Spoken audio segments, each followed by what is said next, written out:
Hi అండి, నమస్తే. Welcome back to my YouTube channel. నా పేరు ఎస్కే మోలా అండి, మెకానికల్ డిపార్ట్మెంట్ అసిస్టెంట్ ప్రొఫెసర్ని.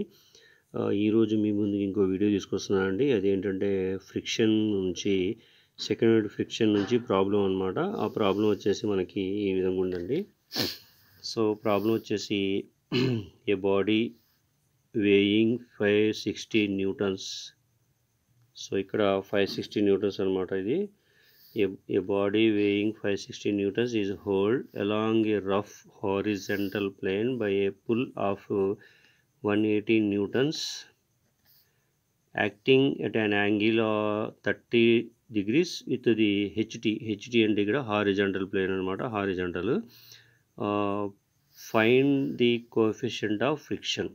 సో ఇక్కడ మనకి వెయిట్ చేసిన బాడీ ఇచ్చాడు, అంటే ఎఫర్ట్ ఇచ్చాడు, దాంతోపాటు వెయిట్ ఆఫ్ ద బాడీ ఇచ్చాడు అనమాట. దాంతో తీటా ఇచ్చాడు. సో ఇది ఇచ్చినప్పుడు మనకి ఫైండ్ అవుట్ చేయాల్సిన వాల్యూ ఏంటంటే కోఎఫిషియంట్ ఆఫ్ ఫ్రిక్షన్, అంటే మ్యూ ఫైండ్ అవుట్ చేయాలన్నమాట. సో ఇక్కడ ఇచ్చిన దాని ప్రకారం మనకి డయాగ్రామ్ ఎలా ఉంటుందంటే body weighting and horizontal plane అంటే ఇక్కడ ఇది స్ట్రైట్ లైన్ అనమాట. హారిజంటల్ ప్లేను ఇలా ఉంటుంది. ఇది హారిజంటల్ ప్లేన్. దీని మీద ఒక బాడీ అన్నది ఇలా ఉంది. సో ఇది బాడీ. సో ఇక్కడ రియాక్షన్ ఫోర్స్, నార్మల్ రియాక్షన్ అనేది కామన్గా ఇవి వెయిట్ ఏంటి అనేది మొత్తం ఇలా ఉంటుంది అనమాట. ఇది W, ఇది వచ్చేసి R రియాక్షన్ ఫోర్స్, ఇది వెయిట్ అనమాట. సో దీంట్లో 30 degrees యాంగిల్ అనమాట. సో ఇక్కడ నుంచి స్ట్రైట్ లైన్ ఇలా ఉంది, దాంతోపాటు ఇక్కడ 30 degrees యాంగిల్తో ఫోర్స్ ఉందన్నమాట. సో ఇది ఇలా వస్తుంది, దానికి ఆపోజిట్లో ఎఫర్ట్ ఇలా వస్తుంది, దీనికి ఆపోజిట్లో ఎఫర్ట్ ఇలా. సో ఇది 30 degrees యాంగిల్ అనమాట. ఇక్కడ 30 degrees యాంగిల్. ఇక్కడ P cos theta, సో ఇది P sin theta అంటే 30 degrees. ఇక్కడ వచ్చేసి బాటమ్ సైడ్ ఎఫెక్ట్ వచ్చేసి P సైన్కి బదులు cos 30 degrees. సో ఇక్కడ P అన్నది ఎఫర్ట్ అనమాట. అలాగే దీనికి ఆపోజిట్ డైరెక్షన్లో మనకి ఇక్కడ F అనే వాల్యూ ఉంటుంది.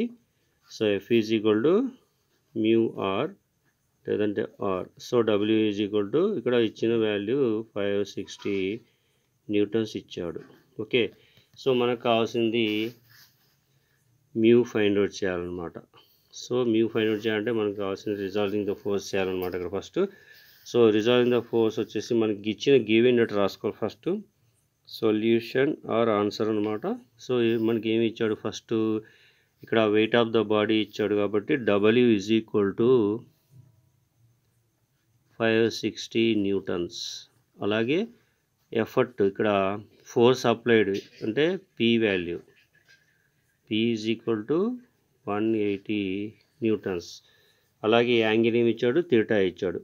Okay. So theta is equal to 30 degrees.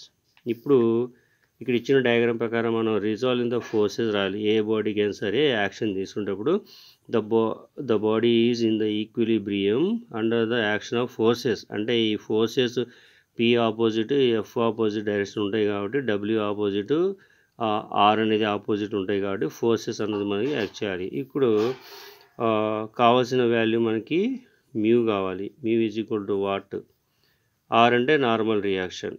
So ఇది normal reaction.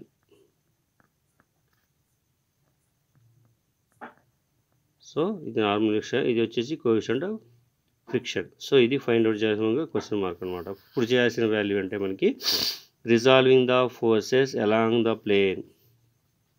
So resolving the forces along the plane. సో resolving the force along the plane అంటే సో ఇది along the plane అనమాట. So F is equal to value ఏదైతే ఉందో ఆ value మొత్తం వేయాలి. P అంటే ఏంది, సైన్ తీటా అంటే ఏంది, కాస్ తీటా అంటే ఏంది మొత్తం వేయాలన్నమాట. సో చూద్దాం. ఇక్కడ రిజాల్వింగ్ ఫోర్సెస్ ఉంది కాబట్టి F is equal P value ఎంత అంటే ఇక్కడ P వచ్చే వాల్యూ మనకి cos 30 degrees అనమాట. సో దీని ప్లేస్లో ఏం రాయాలి, P is equal to 180 into cos 30. So next వచ్చేసి resolving the forces, resolving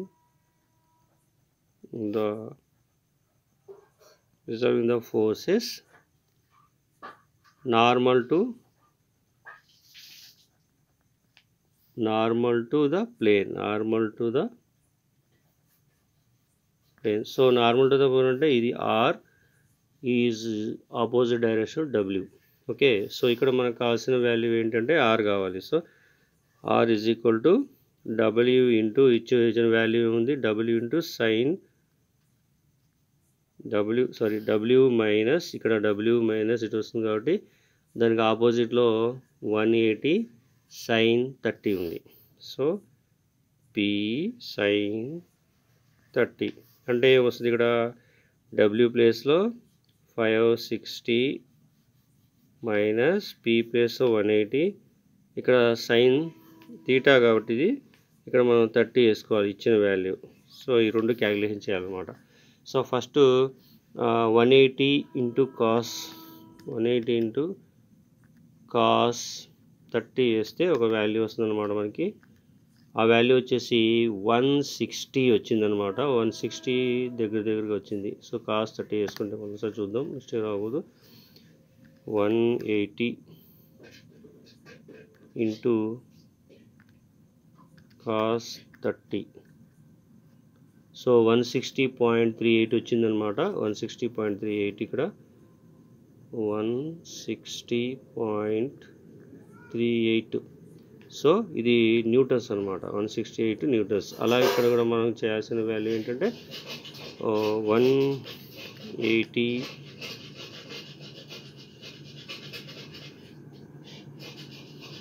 180 into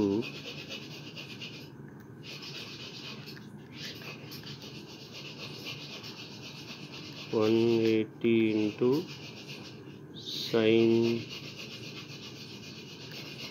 30. So ఇక్కడ 81.7 వచ్చిందనమాట.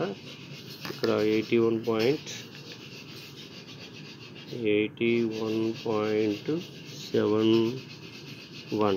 So 560 minus 81.71. సో మనకు వచ్చే వాల్యూ 478 అనమాట. సో ఇది తీసేసి దీంట్లో 478 ఏమవుతుంది, న్యూటన్స్. సో ఇది రిజాల్వింగ్ ద ఫోర్సెస్లో ఆర్ అనే వాల్యూకి ఆన్సర్ అనమాట. ఇప్పుడు మనకి కావాల్సిన వాల్యూ ఏంటంటే మ్యూ కావాలి. So mu is equal to ఎంత అవుతుంది, equation mu is equal F by R. యాక్చువల్గా F is equal to mu into R. So మనకు కావాల్సింది మ్యూ కాబట్టి ఎఫ్ బై ఆర్. సో ఇక్కడ mu is equal to F by R అంటే F value ఎంత వచ్చింది మనకి, ఇక్కడ 160.38 డివైడెడ్ బై ఆర్ వాల్యూ ఎంత వచ్చింది 478. సో మ్యూ వాల్యూ ఎంత వస్తుందో మనం క్యాలిక్యులేట్ చేయాలన్నమాట. ఇప్పుడు 160 ఇది. So 160 divided by 160.38 divided by 478. So 0.38 అనేది ఇక్కడ మనకి వచ్చిన value. So coefficient of friction 0.38. దీనికి యూనిట్స్ ఏమైనా ఉన్నాయంటే యూనిట్స్ ఉండవు అనమాట. సో 0.38, సారీ 0.335 వచ్చిందనమాట మనకి ఇక్కడ 0.335. ఇది మనకి మ్యూ ఈజ్ ఈక్వల్ టు వచ్చిన ఆన్సర్ 0.335. సో మనకు కావాల్సిన వాల్యూ ఇది. సో ఇచ్చిన వాల్యూ ప్రకారం మనకి ఈ విధంగా ప్రాబ్లం చేయాలన్నమాట. సో ఈ వీడియో కానీ మీకు నచ్చినట్టయితే లైక్ చేయండి, కామెంట్ చేయండి, నా యూట్యూబ్ మీ ఫ్రెండ్స్కి ఎవరికైనా షేర్ చేయండి, వాళ్ళకి యూజ్ అవుతుంది. మీకు యూజ్ కాకపోయినా ఎటువంటి నోటిఫికేషన్ మీకు రావాలి అంటే నా యూట్యూబ్ ఛానల్ని సబ్స్క్రైబ్ చేసుకోండి. Okay, thank you for watching this video. మళ్ళీ ఇంకా కొత్త వీడియోలో నెక్స్ట్ మళ్ళీ మీ ముందుకు వస్తాను. అంతవరకు థ్యాంక్ యూ అండి. Thank you.